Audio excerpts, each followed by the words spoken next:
hemos logrado cosas maravillosas, un 29%, y lograr una victoria política determinante en las elecciones del 24, que fue consolidarnos como primera fuerza de oposición. Pero ahora tenemos el reto de construir una mayoría en la sociedad, y para eso hay que mandar señales, y tenemos que convertirnos, como he dicho, en una organización modelo. No tenemos la dificultad de que el PRM logró grandes mayorías en las cámaras legislativas. Nosotros tenemos una buena representación, pero en una minoría. La entrevista del Telematutino 11, gente importante a tratar temas importantes. Nos acompaña el licenciado Rafael Paz. Corrijo, él es presidente del Distrito Nacional de la Fuerza del Pueblo. Yo había dicho secretario general por un lapsus. Es presidente y, lógicamente, es miembro de la dirección política de la Fuerza del Pueblo, que es el máximo organismo. Rafael, bienvenido. Muchísimas gracias por aceptar la invitación. Comenzando la semana. Querido Ramón, qué placer estar aquí contigo en este espacio donde se tratan temas importantes de la República Dominicana y donde me siento en familia, de verdad. Gracias, un saludo gracias para ese público maravilloso que te sigue con pasión y nutriéndose siempre de tus criterios y de tus invitados. Eso es un buen comienzo, cuando uno lo elogian así temprano. Eso ayuda a uno, le da combustible para el resto de la semana. Rafael, el tema de Venezuela es obligado. Yo sé que es muy crudo para un dirigente político emitir opiniones cuando todavía no se tienen las informaciones completas y cuando todavía hay mucha confusión. En adición, todavía, por lo menos hasta ahora, no hay declaraciones del presidente Leonel Fernández, que junto a otros expresidentes fue parte de la observación electoral. Pero queremos escuchar la opinión, siempre objetiva y a veces hasta independiente, de Rafael Paz. Mira, Ramón, hay unas declaraciones del ministro de las Fuerzas Armadas de Venezuela, sí, de Vladimir Padrino López, que de manera muy clara decía que Venezuela entraba en una nueva etapa. Y yo creo que esas declaraciones van más allá de lo que pudieran percibir algunos. Perdón, y los dijo antes de saberse el conteo. Correcto. Y es que al observar la situación de Venezuela, evidentemente el panorama cambió. Si tú observas lo que era Venezuela en la región, el nivel de influencia y de respaldo que tenía de gobiernos y países amigos en los mejores tiempos de Hugo Chávez y en la primera etapa de Maduro, y observas el práctico aislamiento en el que se encuentra en el día de hoy, donde aliados tradicionales como Brasil, encabezado por Lula, no por Bolsonaro, Chile, encabezado por Boric, no por Sebastián Piñera. Digamos que la situación de Argentina es otra, pero tú no ves ese bloque de países respaldando, digamos, una victoria contundente del gobierno o el régimen de Venezuela, sino una situación de aislamiento. Una oposición con una fuerza electoral por encima de lo tradicional, con un brío y con una resonancia en el exterior y en el interior del país. Sí, porque aún 44% es mucho. Así es. Y obviamente con unas expectativas de triunfo por encima de lo que tradicionalmente había logrado, con un rol de María Corina Machado muy determinante en el proceso y la propia actitud del Partido Socialista de Venezuela, encabezado por su candidato Maduro, frente al polo opositor ha sido distinta. Por lo cual, Venezuela se enfrenta a su situación política más determinante en los 25 años del proceso chavista. Creo que el silencio hasta ahora y las no declaraciones del presidente Fernández como observador marcan la delicadeza del momento. Y me refiero a Leonel porque es el presidente de mi partido y, digamos, ha habido, como tú señalaste en tu comentario inicial, un encendido debate alrededor de su rol en este proceso. Entonces, creo que Venezuela inicia una nueva etapa.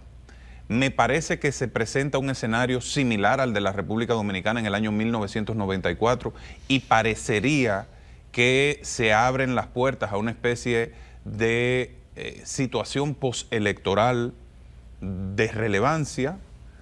Parecería que quienes lideran ese país están apostando a una transición negociada. Es muy temprano para decirlo, pero sí lo que debe quedar claro, y lo que es mi consideración particular, es que cualquier cosa que ocurra en Venezuela tiene que ser sobre la base del respeto de la voluntad popular. No puede tener Venezuela un gobierno que no sea el resultado del voto de su gente.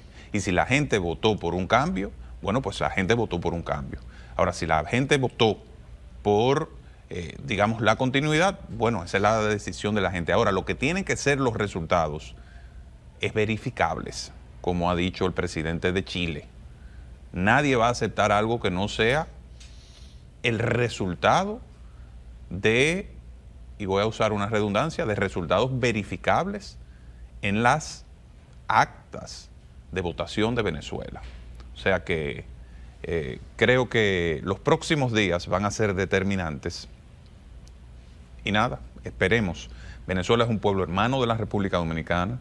Aquí hay una gran comunidad venezolana que aporta tanto su talento como sus capitales al país. Y mi deseo personal es que Venezuela pueda superar sus dificultades y generar una situación de paz, de tranquilidad y de progreso para su gente. Además, en algún momento, cuando Venezuela era rica, muchos dominicanos emigraban y dominicanas emigraron a Venezuela y obtuvieron su sustento, porque era al revés. Nosotros tenemos dos grandes razones o tres grandes razones para agradecerle a Venezuela. Primero, en los periodos posteriores a la independencia, Venezuela jugó un rol importante de cara a la República Dominicana como un país que políticamente estaba cerca.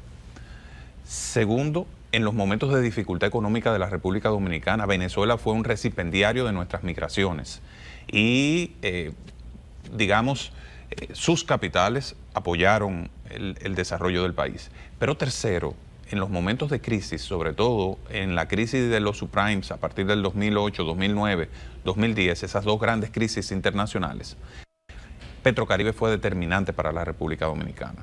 Nosotros tenemos mucho que agradecerle a Venezuela. Por eso digo, cuando veo pronunciamientos desacertados de algunas personas sobre la comunidad venezolana aquí, que nosotros todavía tenemos facturas pendientes con ellos, sí, que debemos honrar. Y qué bueno que tenemos tanta gente talentosa que ha venido a fortalecer, digamos, el capital humano de la República Dominicana. No, Rafael, también en el 78, cuando el tranque electoral con Balaguer, Venezuela jugó un papel importante junto al presidente Carter. Así en es. buscar una solución, igual como tú señalas, una solución negociada. Y el rol de Rómulo Betancourt también en la etapa final de la dictadura. O sea que hay mucho, hay mucho. Venezuela y República Dominicana son dos países hermanos. Y para nosotros es importante lo que ocurre allá y también para ellos es importante lo que ocurre aquí. Vamos aquí, Rafael. ¿Cómo marcha el proceso del Congreso de la Fuerza del Pueblo? Bueno, nosotros hemos ido dando pasos de avance en el inicio de lo que es el primer Congreso ordinario de la Fuerza del Pueblo, porque tuvimos un Congreso constitutivo que fue el profesor Juan Bosch. Ahora tenemos el primer Congreso ordinario que le hemos dado el nombre de doctor Franklin Almeida Rancière. Este congreso estará organizado por una comisión que encabeza a mi compañero Henry Merán, jurista, ex legislador y un hombre importante del partido. Y creo que, digamos, es la actividad institucional más importante que debe marcar el perfil, los valores, la identidad de la Fuerza del Pueblo como partido, y tomar lo que ha sido todos estos pasos que hemos dado en el proceso de construcción que se inicia, digamos, a finales del 2019 y que debe concluir ahora con este primer Congreso ordinario, utilizar todo eso que hemos aprendido para construir el proyecto político que enamore a los dominicanos, que pueda recuperar la base social histórica que constituye el bochismo en toda su dimensión y trazar una visión de largo plazo colectiva que generen las condiciones para en el 2028 tomar el poder, pero más allá, aportar a la construcción del país desarrollado al que todos los dominicanos aspiramos, con más transparencia, con instituciones más fuertes, con una política social humana y sostenible, pero sobre todo generando empleos y generando oportunidades para los emprendedores y convirtiendo de manera determinante a la República Dominicana en la primera economía del Caribe y de Centroamérica. A eso debemos apostar, a un partido que genere la confianza en la población, que cuando vean el verde sea sinónimo de avance, de desarrollo, de progreso, de modernidad, de institucionalidad y de transparencia. Ese es el objetivo estratégico y debe ser de este Congreso. Y debe ser el resultado de la conjunción de visiones. La Fuerza del Pueblo está llamada a ser un proyecto colectivo que integre la visión de distintos ámbitos de la sociedad, que tome lo mejor de lo que hemos construido durante los últimos años, con una gran obra de gobierno como la de Leonel, y con resultados sociales ostensibles, que comprenda además que esa gran transformación de 20 años sembró un germen en la sociedad, que ha sido el puntal de la transición que hemos sufrido en términos sociales y políticos. Este país envió más de 60.000 jóvenes a estudiar fuera del país. Decenas de miles fueron a actividades académicas que parecían sencillas, pero que fueron determinantes en la conformación de una nueva sociedad con nuevos aspiracionales, que eran esos modelos de Naciones Unidas y esos modelos de OEA. Una generación que se construyó para ser formada crítica, que reclama sus derechos, que tiene un aspiracional diferente, que ve no solo la tecnología, sino los modos de actuar de los líderes y que observa las señales. Esa sociedad hay que entenderla, una sociedad que ya no es pobre, que es una sociedad de clase media, todavía media baja, pero es una economía de ingreso medio que incide de manera determinante en la región. Y liderar ese país requiere de una organización partidaria que sea distinta y que sea mejor que las demás opciones. Nosotros tenemos que ser 10 veces mejor para la gente que el Partido Revolucionario Moderno que hoy lidera el país. Y esa es la tarea, el reto que tenemos en este segundo Congreso Nacional, que es el Rafael, primero ordinario. de acuerdo a tus palabras, este proceso es trascendental, porque podría marcar un punto de inflexión hacia lo que tú dices que debe de pasar, pero también podría anquilosar partidos, si no se hace como se debe hacer. Es decir, ok, se mantiene en segundo lugar como principal opositor, pero no llega al primer lugar, si no se hace con esa conjunción de elementos que tú has mencionado. Mira, Ramón, por mi edad, yo no tuve el privilegio de estar al lado del profesor Juan Bosch. Pero Bosch, todo su pensamiento político lo escribió y todos los procesos políticos los describió en su obra. Hay una obra que se llama PLD, Nuevo Partido de América.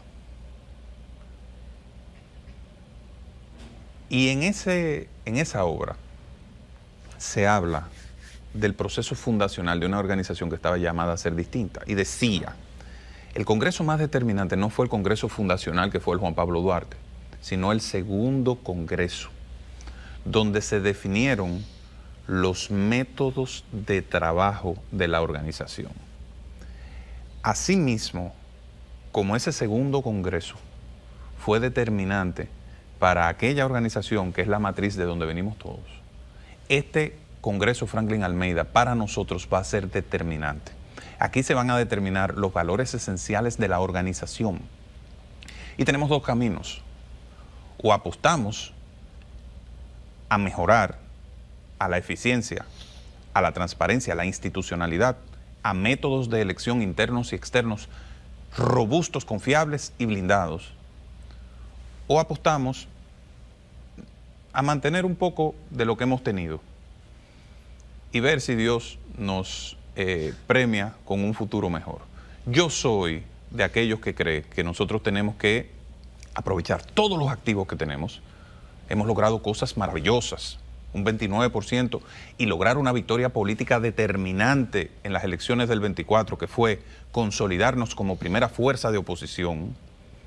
es un paso de avance trascendental porque significa la reivindicación histórica, más que del liderazgo de Leonel Fernández, de una manera de hacer política. Pero ahora tenemos el reto de construir una mayoría en la sociedad y para eso hay que mandar señales y tenemos que convertirnos, como he dicho, en una organización modelo y tenemos que trabajar duro, no solo en la parte electoral, sino en la parte de políticas públicas, de propuestas, en el perfil de la organización, tomar todos esos activos también que tenemos en la organización, profesionales, mujeres, jóvenes, colocarlos en la primera línea. Hay muchos jóvenes brillantes en el país. Tremendos, tremendos. Tengo una lista enorme de personas que debemos utilizar y colocarlas en posiciones de liderazgo, no solo en el plano electoral, sino en la parte técnica del partido, en las secretarías. Debemos apostar a un modelo constructivo que nos permita ir perfilando la visión y la manera de hacer las cosas de nuestra organización en contraste con lo que hace el gobierno. Tenemos la dificultad de que el PRM logró grandes mayorías en las cámaras legislativas. Nosotros tenemos una buena representación, pero en una minoría, 3 representantes en el Senado, donde los demás son del bloque oficialista, y 28 diputados que sumados a los demás que logró la oposición, que apenas son 12, son 40, pero el PRM tiene 150 diputados, más del 70%. Entonces, cuando no tienes los números, no tienes lo cuantitativo, debes apostar a lo cualitativo. No hay mayor fuerza que la fuerza de la razón. Entonces nosotros tenemos que construirnos como organización para demostrarle al pueblo dominicano que en nuestros planteamientos hay razón, que no hay mezquindades, que estamos decididos a que el país progrese, a que el país avance, pero que tenemos una visión diferente de cómo hacer las cosas, más acorde con las necesidades de las grandes mayorías. Esa es la política a la que nosotros apostamos.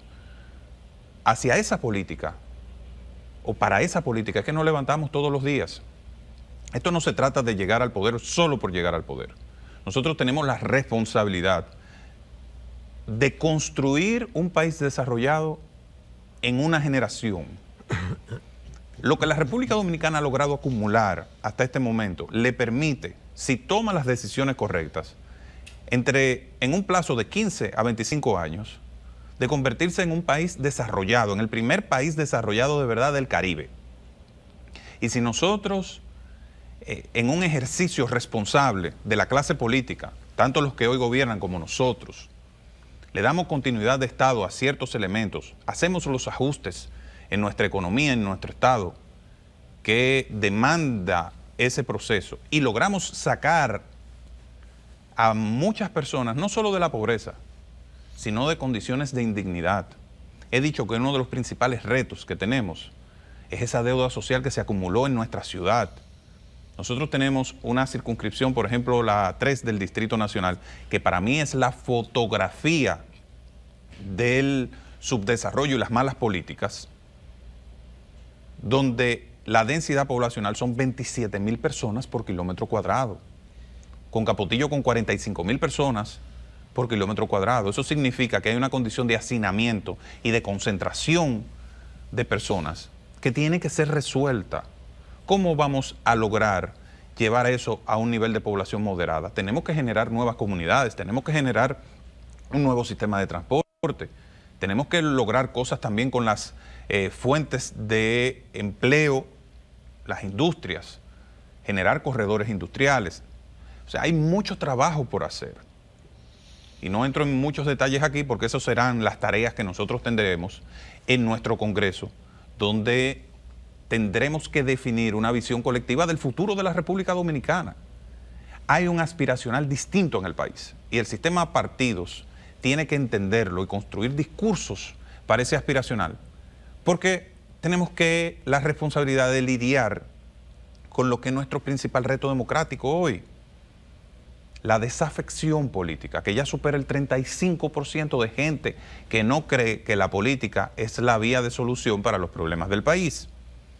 Y por eso, muy posiblemente, hay una cantidad importante de dominicanos que se abstienen en las elecciones, que va en crecimiento. Entonces, el reto de la clase política es, con propuestas, con actuaciones, con activismos, recuperar la esperanza de la gente y cohesionarla alrededor del proceso político nacional. Esa es nuestra visión, a eso apostamos, por eso lucharemos y por eso hemos ido formulando una visión que la hemos concentrado bajo un planteamiento de evolución. La República Dominicana tiene que evolucionar, la fuerza del pueblo tiene que evolucionar, todos tenemos que evolucionar para tener un país y un sistema político mejor.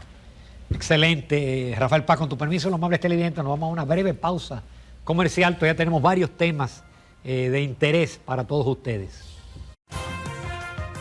Continuamos con el licenciado Rafael Paz, presidente de la Fuerza del Pueblo en el Distrito Nacional y miembro de la dirección política.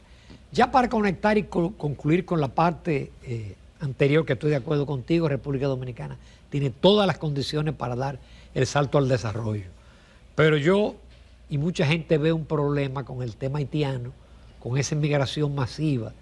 Yo en las redes me sorprendo cuando muestran imágenes de Punta Cana, con imágenes de Bávaro, de cómo en algunas áreas se ve que la población haitiana es mayor que la dominicana. Entonces, con el lastre que significa uno en algún momento tener una minoría importante o hasta una mayoría, ¿será posible dar ese salto al desarrollo?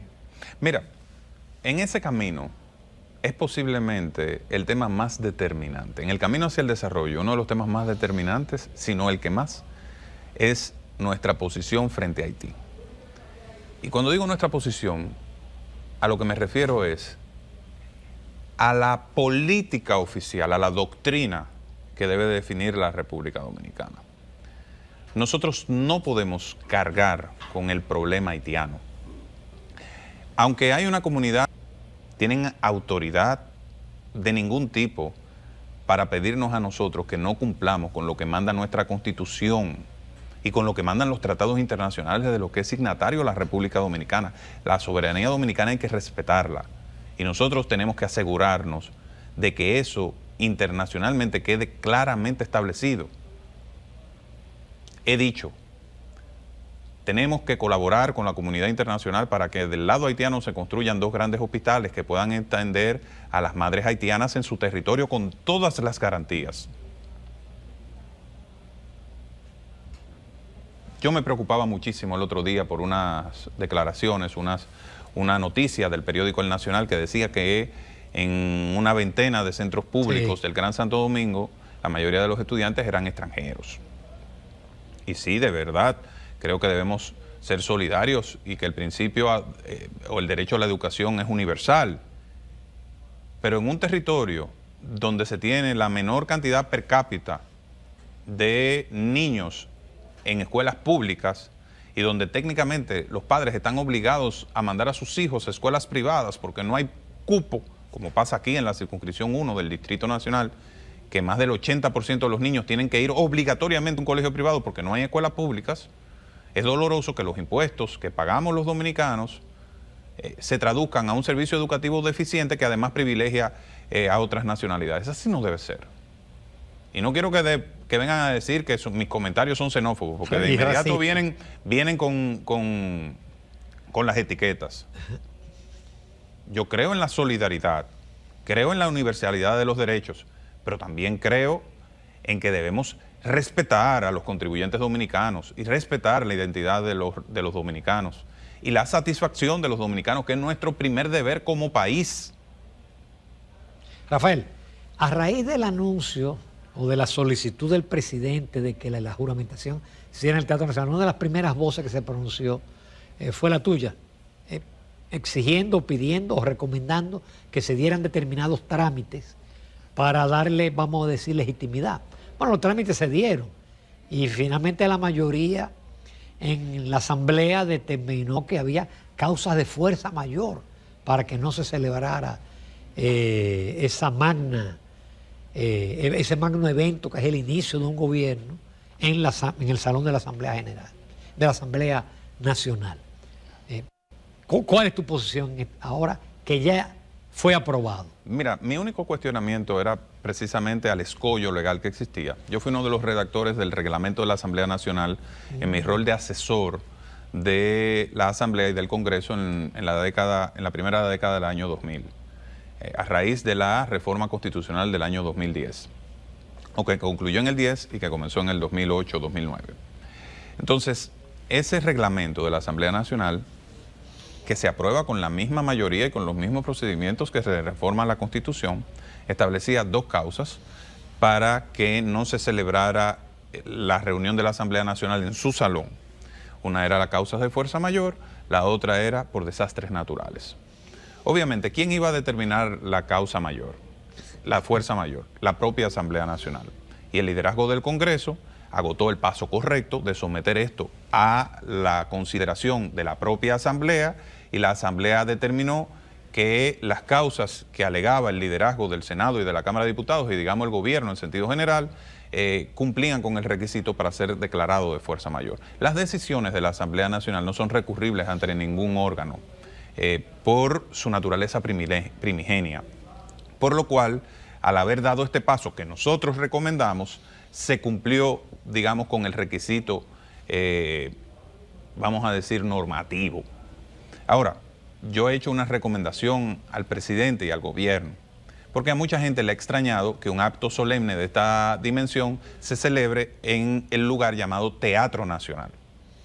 Y he dicho que ya ese auditorio, ese escenario, trasciende el rol de un teatro nacional, porque allí se celebran los actos institucionales más importantes, ahora celebrándose por primera vez el acto institucional simbólico de mayor trascendencia del país, que digamos la transición de gobierno o la juramentación de un nuevo jefe de Estado o de un jefe de Estado. Entonces, lo que hemos recomendado es que se convierta el Teatro Nacional institucionalmente en el Auditorio Nacional, de forma tal que a la gente no se le haga extraño que estos eventos institucionales se celebren allí, porque realmente el teatro es una rama de las artes, es una de las actividades que allí se celebran.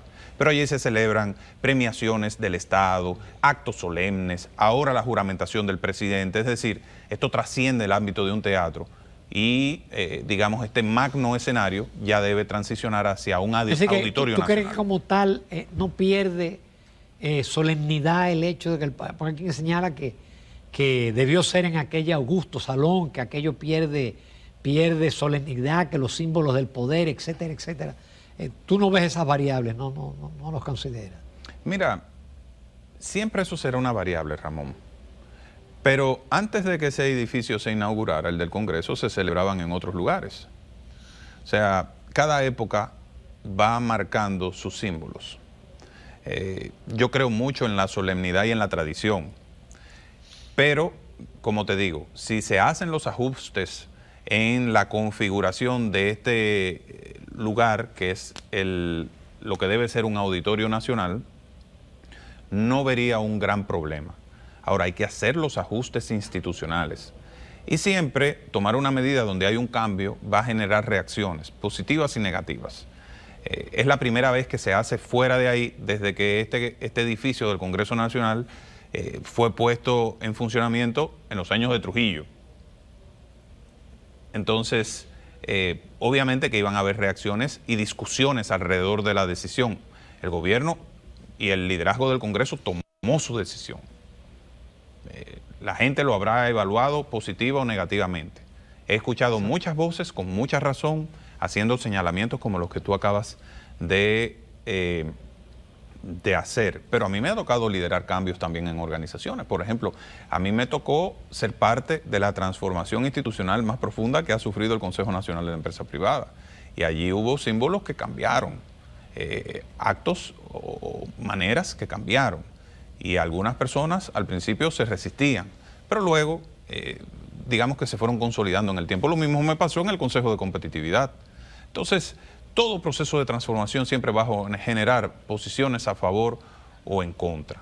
Obviamente, lo que tenemos que hacer las cosas bien, que sean sostenibles, para que luego no se digamos, se lleven hacia atrás las cosas y sean simplemente una decisión de momento. Finalmente, no podemos concluir esta entrevista sin el tema de las reformas. Ya el presidente ha indicado que el 16 de agosto va a presentar la reforma constitucional, pero hay una reforma fiscal que hasta el fondo ha dicho que es imprescindible, que es fundamental, a pesar de lo bien que está la economía, tiene que ir la reforma. Entonces uno se pregunta, ¿cómo se va a manejar ambas situaciones? ¿O es que la constitucional se va a aprobar de manera muy rápida? Porque la otra se supone que va a requerir de un debate, de un consenso, porque toca muchos intereses. Mira, lo que sí te puedo asegurar es que nosotros estaremos vigilantes, Ramón, para que ninguna decisión afecte la institucionalidad y para que ninguna decisión económica afecte los bolsillos del pueblo dominicano ni el potencial de crecimiento de la economía dominicana. Te puedo decir que la decisión de la Fuerza del Pueblo es mantenerse firme en defensa de los valores constitucionales y de la integridad de la Constitución. Por su origen, la Fuerza del Pueblo surge de una lucha por la defensa de la Constitución. Y en el caso de una eventual reforma fiscal, hemos dicho que vamos a enfrentar toda medida que afecte los bolsillos del pueblo dominicano. Nosotros no tendremos la mayoría para evitar que el gobierno tome las decisiones que tomará. No la tenemos, porque el elector decidió darle al PRM la mayoría extraordinaria en ambas cámaras legislativas, aparte de la presidencia de la República. Pero nosotros sí definiremos posiciones morales, posiciones verticales, posiciones de respeto al pueblo dominicano, que apoyarán a los sectores sociales en las luchas por sus reivindicaciones, en la lucha por el país al que aspiramos. Un país transparente, honesto, un país donde la gente pueda progresar, un país donde no haya distinción de clases, sino distinción de talentos, y en donde aquellos también que la han tenido más difícil por la deuda social histórica que acumulamos, puedan encontrar la mano amiga del Estado para avanzar en la construcción de sus proyectos de vida con dignidad, con entereza y sobre todo con respeto. Nosotros tenemos que construir un país que respete a los ciudadanos, un país que respete las leyes, un país que respete las aspiraciones de la gente. Para eso hacemos política, para eso estamos en el escenario, y en eso estaremos en las calles, en los escenarios institucionales, en los foros donde se requiera la presencia de la fuerza del pueblo. Ahí estaremos en defensa del pueblo dominicano. Gracias, Rafael Paz. Me gusta comenzar los lunes con un buen invitado que mantenga la información y que además nos dé el entusiasmo de seguir adelante en la semana. Como siempre, yo te felicito. Tu discurso político es muy bueno, muy correcto, muy a tono con lo que el país aspira y con lo que el país necesita. Gracias, Ramón. Muchísimas gracias, Rafael.